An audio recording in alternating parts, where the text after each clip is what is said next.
नमस्कार, आप देख रहे हैं एवन तहलका हरियाणा और हरियाणा विशेष के आज के कार्यक्रम में आपके सामने मैं हूं हाजिर सूरज भारद्वाज। आज हम बात करेंगे लंबा चौड़ा मंत्रिमंडल जो गठित किया गया था, 10 जो मंत्री लिए गए थे मुख्यमंत्री समेत, उनके विभागों का बंटवारा हो चुका है। कितना तर्कसंगत ये बंटवारा है, किसे क्या मिला है और किस पर कितना भार है, कौन मस्त है कौन पस्त है, इन सभी बातों पर हम जिक्र करेंगे। लेकिन उससे पहले आइए आपको दिखाते हैं कि किसके हिस्से में क्या क्या जिम्मेदारियां आई हैं।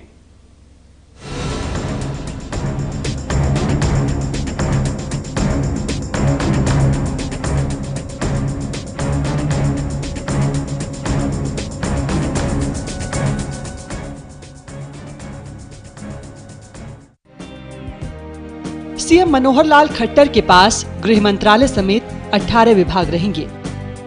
मनोहर लाल खट्टर के पास गृह मंत्रालय समेत बिजली, town and country planning, mining, geology, science technology, शहरी स्थानीय निकाय, न्यायिक प्रशासन, अभिलेखागार, आर्किटेक्चर, इलेक्ट्रॉनिक, सूचना प्रौद्योगिकी, हाउसिंग, जेल, सूचना, जनसंपर्क एवं सांस्कृतिक मामले, क्रमिक एवं प्रशिक्षण, राजभवन मामले, अक्षय ऊर्जा और अन्य विभाग जो किसी मंत्री को नहीं दिए गए हैं। इसके साथ ही रामविलास शर्मा के पास शिक्षा समेत 9 विभाग हैं। शिक्षा और भाषा, परिवहन मंत्रालय, तकनीकी शिक्षा, खाद्य एवं आपूर्ति विभाग, पर्यटन मंत्रालय, नागरिक उड्डयन मंत्रालय, संसदीय मामले, पुरातत्व एवं संग्रहालय, आतिथ्य एवं सत्कार विभाग भी रामविलास शर्मा के पास है।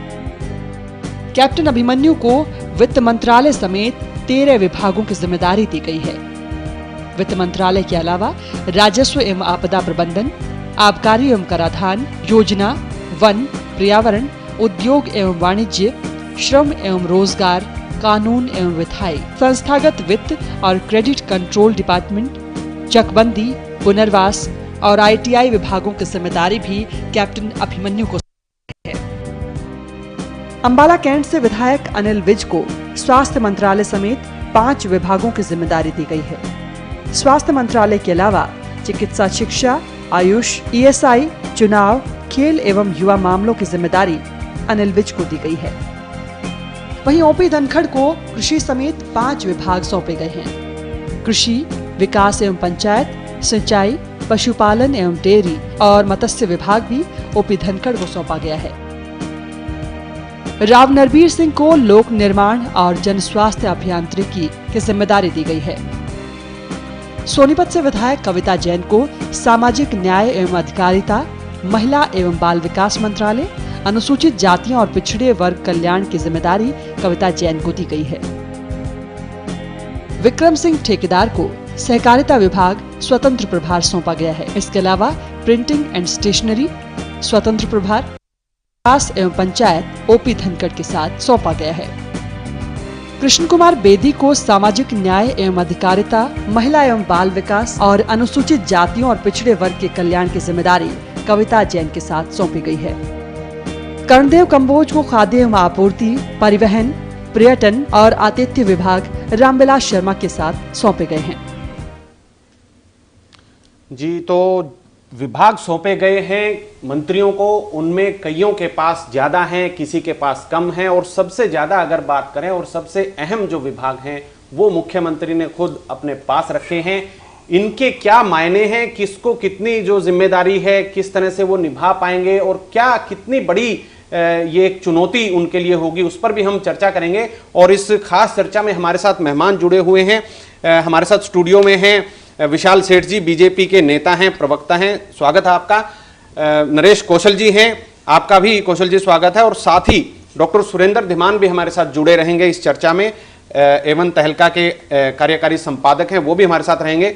सबसे पहले धीमान साहब आपसे जानना चाहेंगे, जो बंटवारा किया गया है विभागों का, जी तस्वीर साफ हो गई है, किसने अगले 5 साल में क्या करना है, वो जिम्मेदारियां तय हो गई हैं। लेकिन इसमें एक चीज जो देखने को मिली है कि जैसे इनके पास 13 विभाग हैं कैप्टन अभिमन्यु जी के पास, पहले ऐसा कम हुआ है कि किसी कैबिनेट मंत्री के पास इतने ज्यादा विभाग हों। 9 विभाग रामविलास शर्मा को दिए गए हैं, महत्वपूर्ण विभाग हैं, और जो अहम विभाग हैं वो खुद मुख्यमंत्री के पास हैं। तो इसमें आप किस तरह से देखते हैं जो ये बंटवारा हुआ है विभागों में, कम और ज्यादा? मुझे जो लग रहा है पहली नज़र में, ये असंतुलित बंटवारा है। विभागों का बंटवारा करने में मुख्यमंत्री ने उन्होंने क्या अपना एक फार्मूला अपनाया वो तो मुझे नहीं मालूम, लेकिन विभागों का जो बंटवारा होने के बाद सार्वजनिक जो नाम डिपार्टमेंट घोषित किए गए हैं वो असंतुलित है जी। असंतुलित किस बात में जी। कि बहुत सारे विभाग इतने बड़े बड़े हैं जो एक या दो के लिए विभागों के लिए सिर्फ एक मंत्री की आवश्यकता है। वो अगर उस डिपार्टमेंट में पूरा काम करना है, नीचे तक खिंचाई करनी है, आपको समय पर काम करवाना है। अब मैं थोड़ा सा अगर हम चर्चा में बात करें, रामविलास शर्मा जी के जो डिपार्टमेंट दिए हैं, आफ्ताब अहमद के पास ट्रांसपोर्ट और टूरिज्म था, वो एक मंत्री का पूरा दोनों डिपार्टमेंट रामविलास जी के पास आ गए।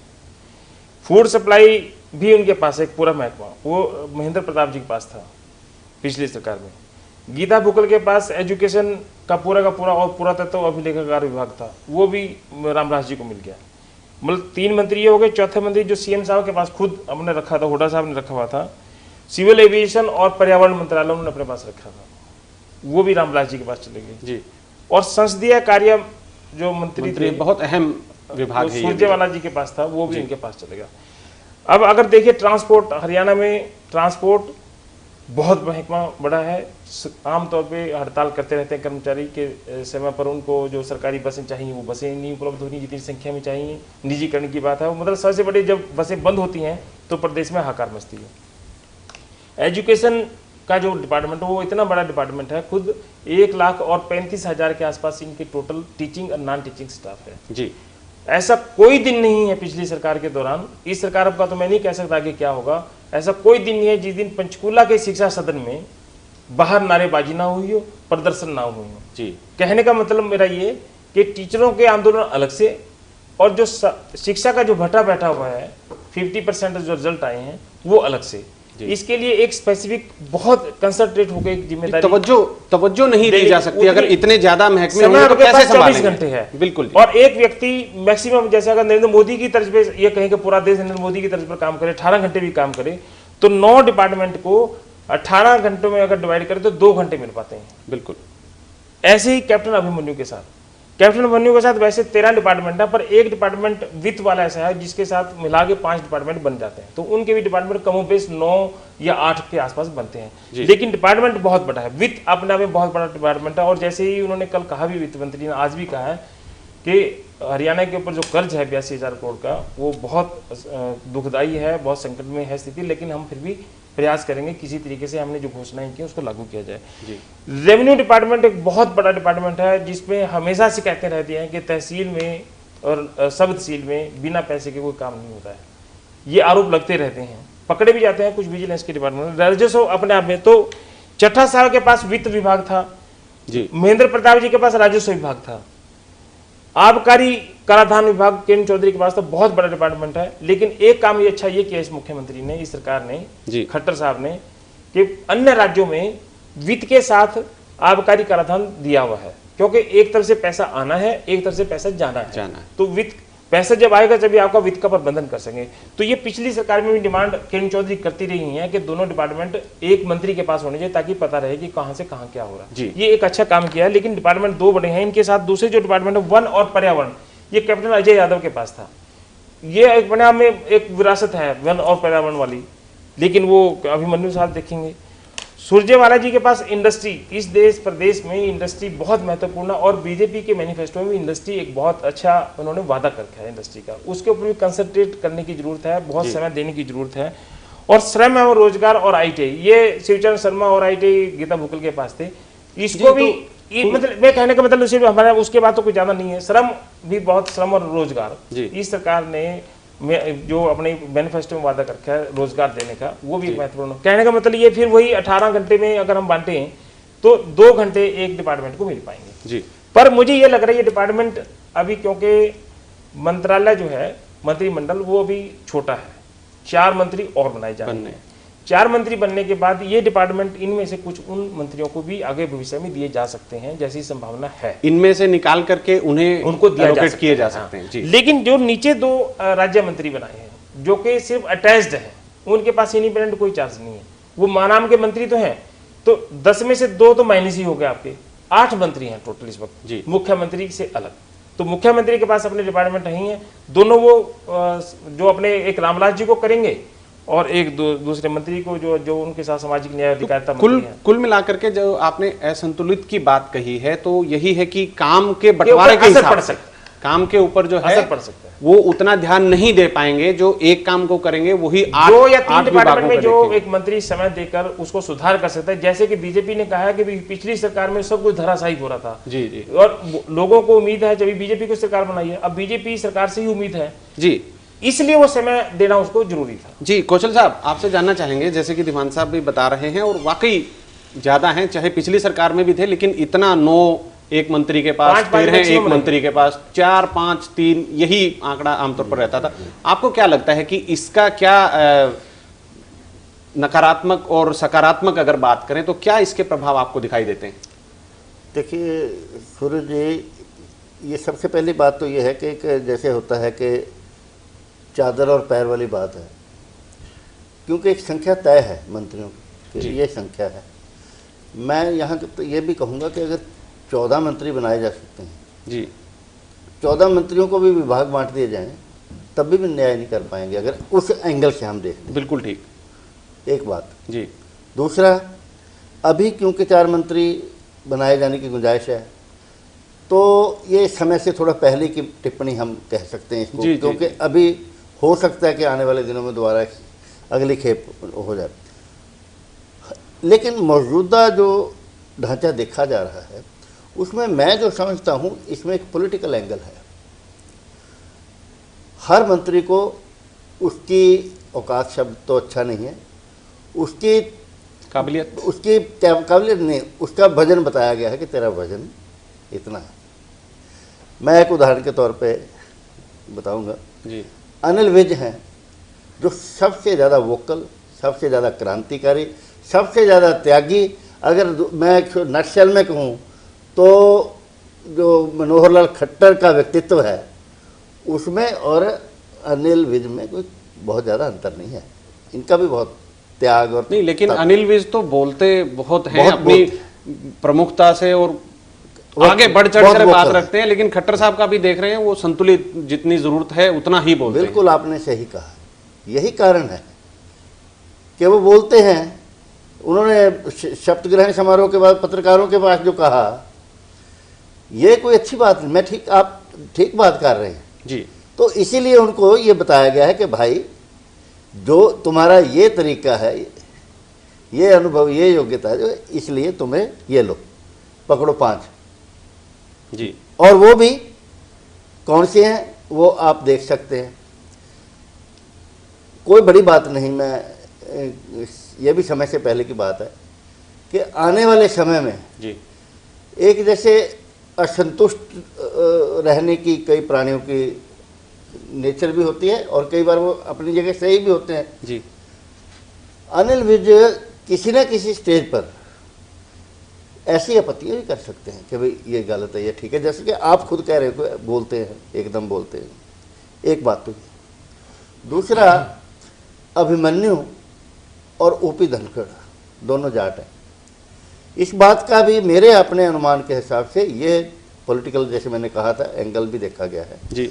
ये ध्यान रखा गया है कि हरियाणा जो कृषि आधारित एक प्रदेश है, जो ग्रामीण बहुत ज़्यादा संख्या में लोग रहते हैं, ग्रामीण प्रभाव राजनीति के ऊपर बहुत ज़्यादा है, जातिगत प्रभाव राजनीति के ऊपर बहुत ज़्यादा है, और ख़ास करके जैसे कि हम सभी जानते हैं कि जाट बाहुल्य क्षेत्र होने की वजह से राजनीति पर भी उनका जो इम्पैक्ट जो है बहुत ज़्यादा रहता है। तो अब देखिए, अब इन विभागों में जो ग्रामीण कृषि किसान से संबंधित जो चीज़ें हैं जी, वो इनमें बांटी गई हैं जी। जैसे ओपी धनखड़ को कृषि, उनको कहीं ना कहीं वो चाहते भी थे कृषि का, और हाँ, जो वो तो हम दिया कल भी गया है बात कहीं ना की, कहीं कल भी बात अगर की। सही नियत से करें और पूरा तन मन धन से अगर काम करें तो विभाग तो वही है जी, किसी ना किसी ने तो करना है। जैसे अनिल विज की बात है, स्वास्थ्य महकमा उनके पास है, तो बहुत बड़ी जिम्मेदारी है। स्वास्थ्य सेवाएं जो हैं उनको सबसे बड़ी जरूरत होती है शिक्षा के बाद, अगर स्वास्थ्य की बात करें।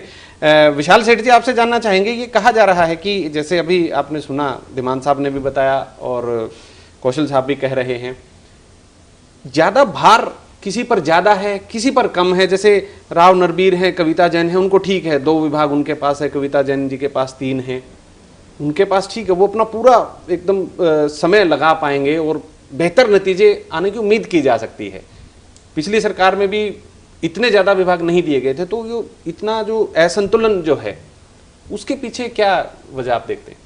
देखिए, ये कोई बहुत बड़ी बात नहीं है कि कुछ लोगों के पास कुछ ज़्यादा विभाग हैं, किसी के पास थोड़े कम विभाग हैं।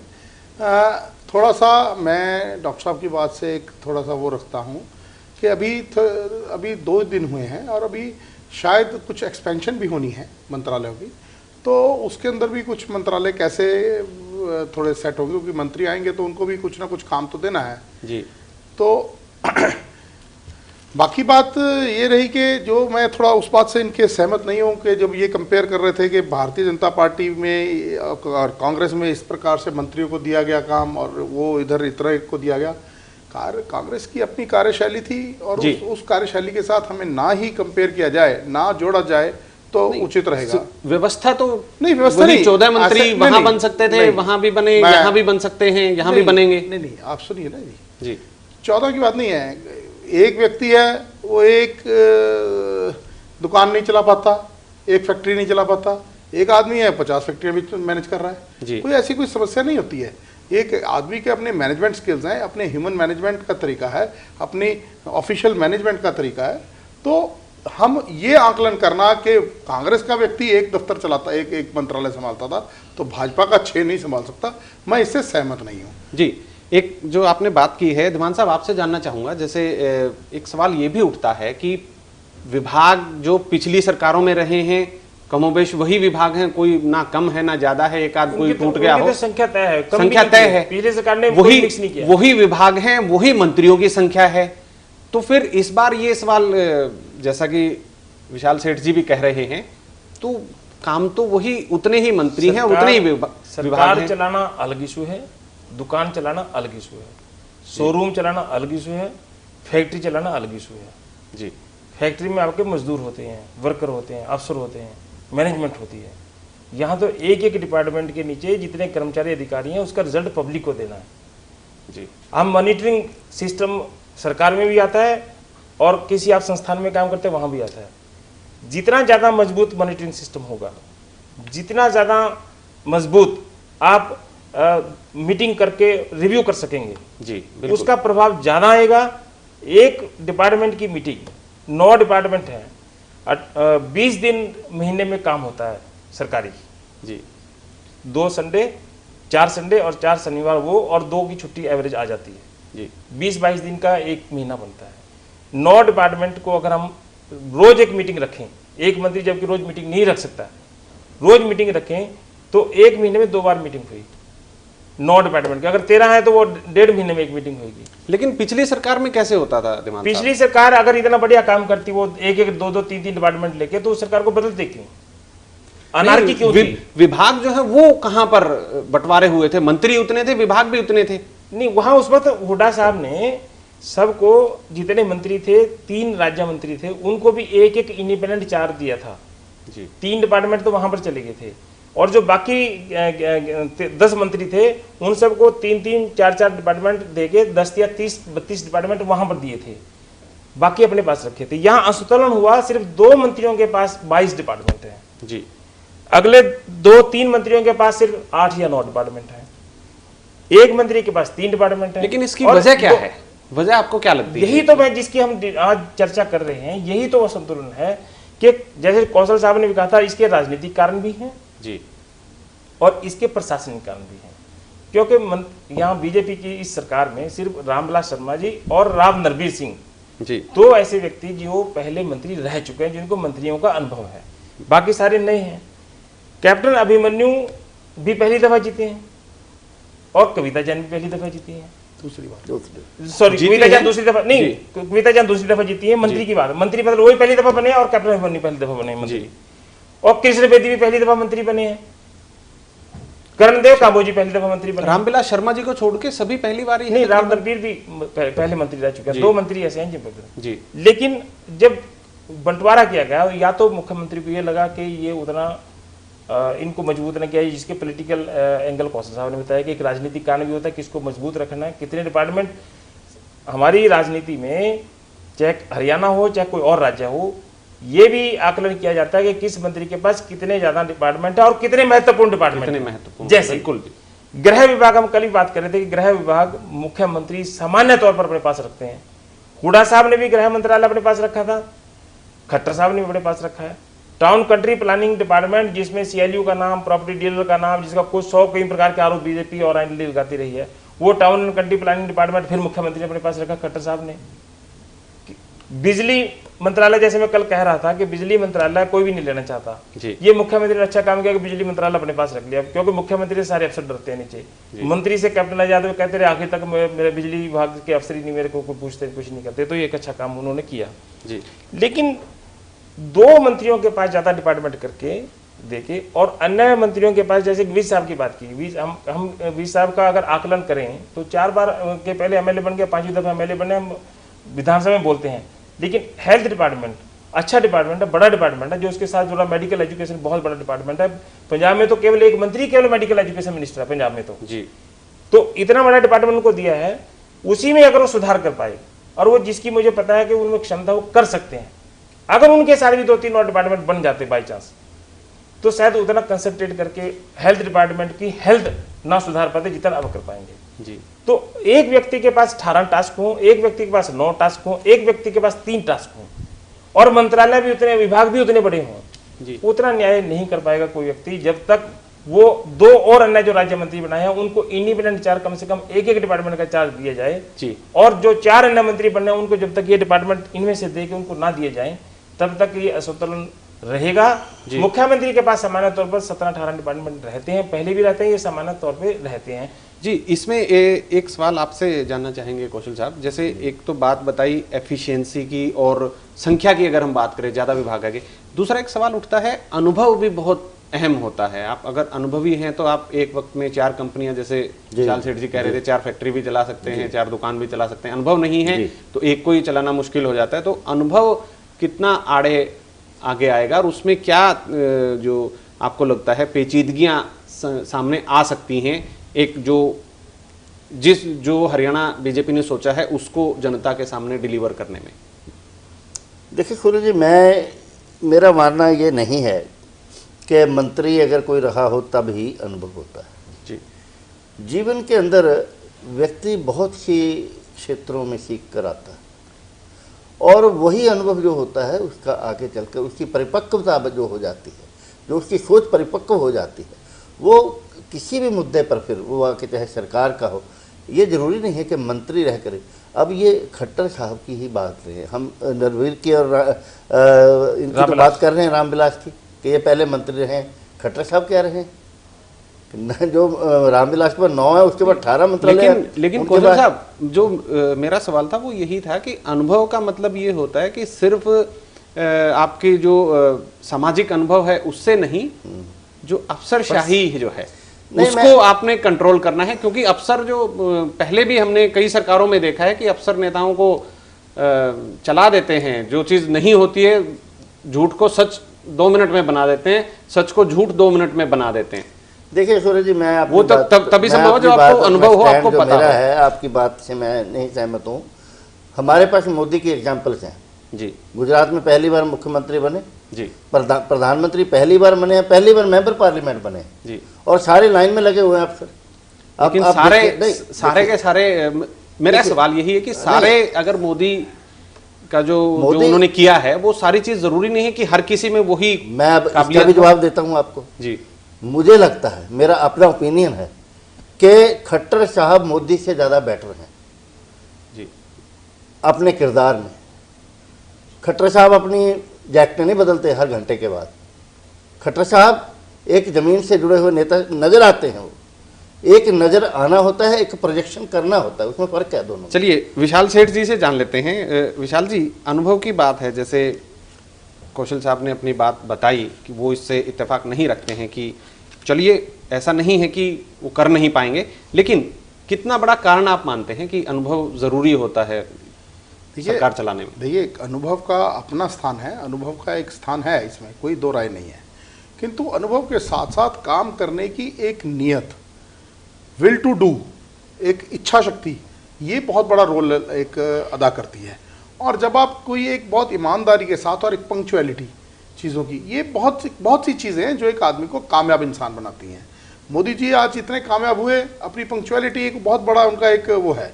देखिए पहले एक आम ये बात चर्चित है बड़ी दिल्ली के अंदर कि जब पिछली सरकार थी तो एक वहाँ गोल्फ कोर्स के अंदर सारे कहते हैं IAS ऑफिसर सारे गोल्फ कोर्स के अंदर मिलते थे। गोल्फ कोर्स जो लोग यहाँ से चंडीगढ़ से जाते हैं, मुझे कई बताते थे, कहते हमारा काम हो गया तो हम कई बार गोल्फ खेलने के लिए जाते थे, हमें वहाँ जगह नहीं मिलती थी। हरियाणा के अफसर, हरियाणा के नहीं, वहाँ दिल्ली के अफसर, अच्छा, यहाँ से कोई चंडीगढ़ से कोई गया, सेंटर वाले कोई व्यक्ति गया अपना काम करवाने, वो खाली हो गया, काम जल्दी हो गया, वो स्थान नहीं मिलता। कल्चर हरियाणा में भी है। सुनो ना, अब ये पता नहीं वहाँ है कि नहीं, नहीं पंचकुला में है, ठीक है जी, सारे अफसर वहाँ मिलेंगे। तो किंतु मोदी जी के आते ही कहते हम उसके बाद गोल्फ कोर्स, एक दिन के गोल्फ कोर्स खाली, सब अफसर अपने काम पे। तो खुद जब आप काम पे आते हो, खुद सुबह 9 बजे आप कार्यालय में पहुंचते हो, टाइम के ऊपर कार्यालय में पहुंचते हो, तो फिर सारे अफसर, सारे मंत्री सब समय पे आने लगते हैं। पिछली सरकारों में मंत्री कई दिन अपनी चेयर पे नहीं आते थे। अगर आप मंत्री सुबह 9 बजे आकर शाम के देर तक काम करेंगे तो उनके साथ उनके जो सहायक हैं वो भी काम करेंगे। जी बिल्कुल, बहुत नीयत आपकी बिल्कुल सही है और सोच भी सही है। दीवान साहब, एक छोटी सी टिप्पणी आपसे लेना चाहूँगा। जैसे विशाल सेठ जी बता रहे हैं कि ईमानदारी और पंक्चुअलिटी और जो नीयत है, ये चीज़ें अगर सब अप टू डेट हों, एकदम फिट हों, तो सरकार चलाने में कोई दिक्कत नहीं। क्या आपको लगता है कि ये पैमाना पूर्ण है? ये तो एक इच्छा शक्ति और नियत तो एक अलग बात होगी, तो हर व्यक्ति में होनी चाहिए। जो पुराना मंत्री अगर कोई रहा है, ये तो उसमें भी रहना चाहिए। लेकिन जो आपने अनुभव की बात की थी, अनुभव का मैं बताता हूँ आपको कितना असर पड़ता है। जो पहले मंत्री रहा हुआ है, जैसे शिक्षा मंत्री हैं रामविलास शर्मा, 1996 से 1999 तक रहे शिक्षा मंत्री। आज उनको पहले दिन से पता कि शिक्षा में क्या क्या सुधार करने की जरूरत है जी, शिक्षा में कहाँ कहाँ लूप होल है, शिक्षा में कहाँ कहाँ टाइट करने की जरूरत है, कहाँ कहाँ अच्छा करने की जरूरत है। लेकिन एक नया मंत्री अगर किसी को और को शिक्षा मंत्रालय देते, जो पहले कोई मंत्री ना रहा हो, या जिसने कभी शिक्षा को छोड़ के कोई मंत्रालय नहीं चलाया जी, उसको डिपार्टमेंट समझने में चाहे एक सामान्य आदमी हो, चाहे एक डायरेक्टर हो, चाहे एक अफसर हो और चाहे मंत्री हो, 6 महीने लग जाते हैं। कम से कम अफसर के ऊपर डिपेंड हो जाता है। जैसे आपने अपनी बात में भी कहा था कि अफसर उसको कुछ भी बता दे, वो सही बता रहा है गलत बता रहा है, उसको 6 महीने के बाद पता लगेगा कि इस अफसर ने मुझे उस वक्त गलत बताया था। लेकिन उस वक्त वो अफसर के ऊपर डिपेंड करता है, अनुभव का बहुत असर पड़ता है। लेकिन मजबूरी है, क्योंकि इसमें 2 ही मंत्री ऐसे थे जो पहले मंत्री रह चुके हैं। अब उनकी मजबूरी थी, नए जो MLA बन के आए उनको देना, मंत्रालय देना, विभाग देना। और ये नहीं कह रहे कि कोई नया व्यक्ति वो विभाग नहीं चला सकता, बिल्कुल कर सकते हैं। जैसे कि नरेंद्र मोदी जी का उदाहरण कौशल जी ने दिया कि भी इच्छा शक्ति होनी चाहिए, नियत होनी चाहिए, अनुशासित होना चाहिए। वो तभी कर पाएगा जब वो उसको उसके साथ दृढ़ता के साथ करेगा, उसी पैशनेट के साथ करेगा। वो पैशन होना चाहिए। जी जी, इन मंत्रियों को अपने हलकों में भी जाना है जी, बिल्कुल, और भी जाना है, काफी चुनौतियां होंगी। अनुभव के तो एक बीच में एक सवाल है, एक पार्ट है उसका कि अनुभव भी बहुत जरूरी है, और भी बहुत सारी चीजें हैं, उन पर भी हम चर्चा करेंगे। लेकिन फिलहाल वक्त है एक छोटे से ब्रेक का। ब्रेक के बाद तुरंत हाजिर होते हैं।